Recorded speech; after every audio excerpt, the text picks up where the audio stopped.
Hello everybody and welcome to Kerbal Space Program. This is Kiwislice.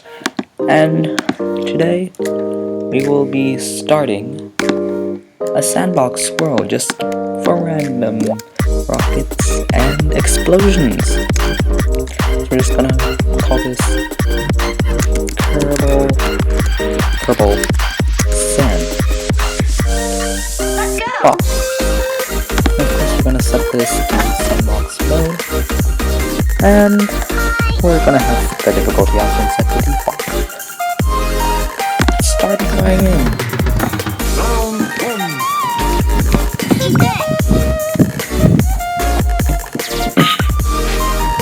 So as you enter in, you will see a nice little guy called Gene Kermit. This guy basically tells you that this guy basically tells you that about all the areas on this place and about the training section in the main menu of this game. So of course, since this is Kerbal Space Program, we've got these two areas where you build the stuff, these two areas where you launch the stuff, and then these three which are mostly important with science and career mode. So, since this is sandbox mode, let's jump straight into the vehicle assembly building.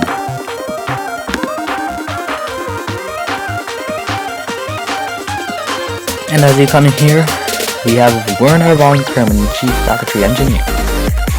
So, as you can see, this is the vehicle assembly building, we've got that, and this is where we build our rockets, and then we've got our little launch pad right there.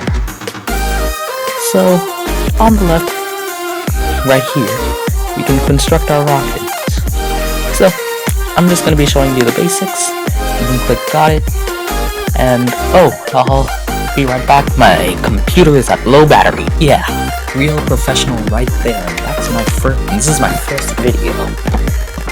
So, of course, we have our basic things. Now, if you played Kerbal Space Program before, you're going to notice that some of these look a bit different, because this is 1.05. So the Mark 1 cockpit looks a bit more streamlined and pointy. So of course this is the VHA. So we're just going to select a rocket. Now I'm going to be teaching you how to basically build a basic rocket. Basically, basics. So we're going to get started with the basics. Saying basic way too much. So of course, we have our little command pod. That's always going to be your first part on the shuttle. Now of course, we have a little Mark 16 parachute here. This is the only one that'll fit this Mark 1 parachute. Because if you try to get this Mark 16 XL, well, as you can see, it's extra large, so it's not going to fit on top of the Mark 1 parachute. Same with the Mark 25 parachute. That will fit the same type of rocket that a Mark 16 XL parachute will go on. Next, we have aerodynamics. We're going to go into aerodynamics to take a heat shield and put it on the command pod. This here will basically, if you have atmospheric re-entry, your ship's gonna heat up and it might possibly burn. This heat shield here prevents it from, well, burning to a crisp and exploding. So now, if you go into structural, you can separate this from the rest of the rocket using a stacked decoupler. And now, here's where we get to go all crazy. We can either go into structure, and 1 second, I'll be right back. Sorry about that, I had to run some errands. So, now, we can actually start to do stuff. Now, of course, you get to see these adapters here. What I want is a Rockamax brand adapter. Here, we're going to be able to put larger fuel tanks without, well, decreasing aerodynamic capabilities. Now, here's where the fun begins. So if you want, now I'm just going to do this gonna put a bunch of Rockamax giant parts. Now if you want, you can just scale yourself up and down on the launch pad. Since this is Sandbox mode, you can build parts of any size and any weight. Science and career modes, I don't think they can do as much as that. So now, I'm just going to put a bunch of giant Rockamax fuel tanks. Alright, so just put a bunch of giant Rockamax fuel tanks. And remember, this is Kerbal Science mode. This time, I don't want to fail. Of course, one of the many mottos of Kerbal Space Program, failing is fun, success is sweeter. So of course, we're gonna have to go with the best one of them all that fits Rockamax mainsails. But look at this thing. Mammoths are much larger. And you know what I'm going, and usually how the saying goes, bigger is better. So let's go into structural and put some radio decouplers. Symmetry mode allows you to put everything on an even plane, which means we have the balance that we need. So now, mammoths will only fit turbine tanks. And would you look here? Turbines are really large. This is a standard Mark 1 fuel tank. This thing is like 5 times bigger, I'm not really sure. So now, we're going to go into aerodynamics, and I don't even know if we have nose cones large enough for this thing. Yeah, I don't think we do, so of course, protective shells are the way to go.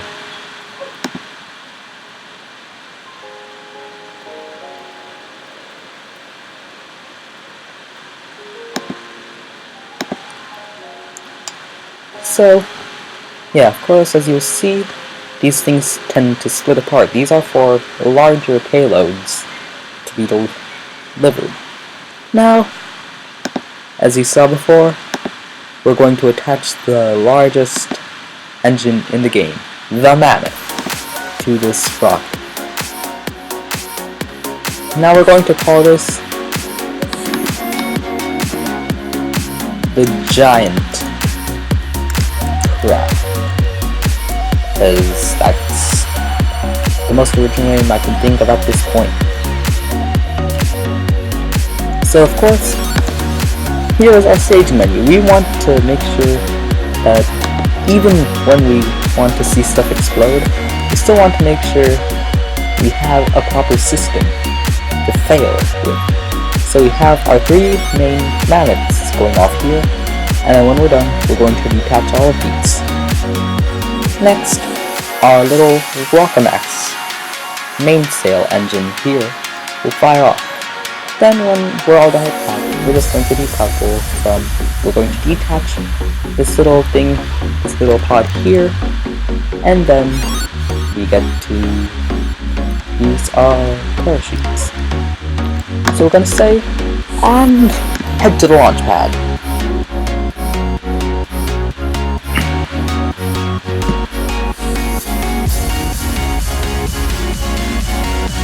So of course, this might not have been the best idea for Jeb. Destroyed before it even hit the launch pad. Wait. That does not look good. So of course, we'll go back to the vehicle assembly. I just showed you one of the easiest mistakes a rookie could ever handle. So now we're going to go into structural and use EAS for strut connectors. These things will just probably should not have done that. Because right now we need to go into symmetry mode and attach all of these struts to the main rocket.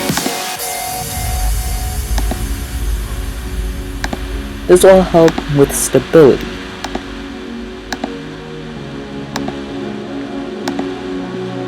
Now, I'm just going to put 2 on each end right here, because as you'll see with the symmetry mode, we have all these struts in place here. Now, yes, with a giant rocket like this, you're going to pass through these walls here with the camera. So let's save the rocket and head to the launch pad again.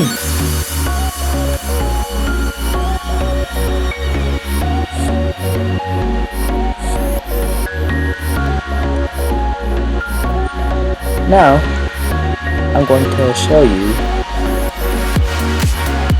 that this still didn't work.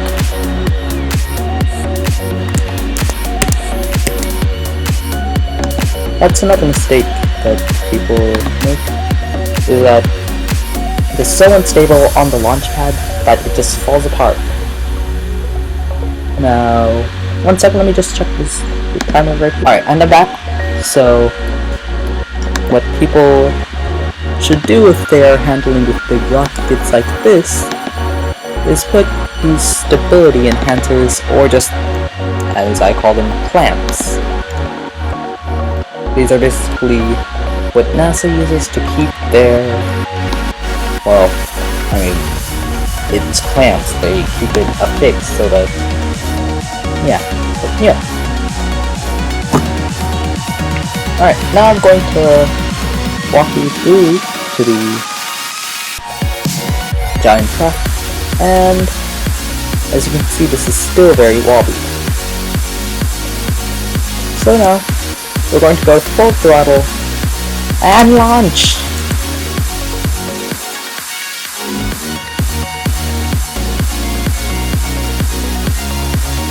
And yeah.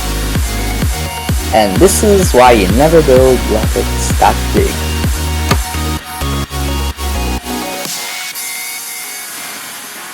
And we're dead. So of course, this is the basics on building an immediate bomb. This rocket's name should be set to Exploding Craft. We'll save it as that. Now, this has been an episode of Kerbal Space Program Sandbox. If you enjoyed it, give me a big old thumbs up and subscribe. Thank you, and I'll see you all next time.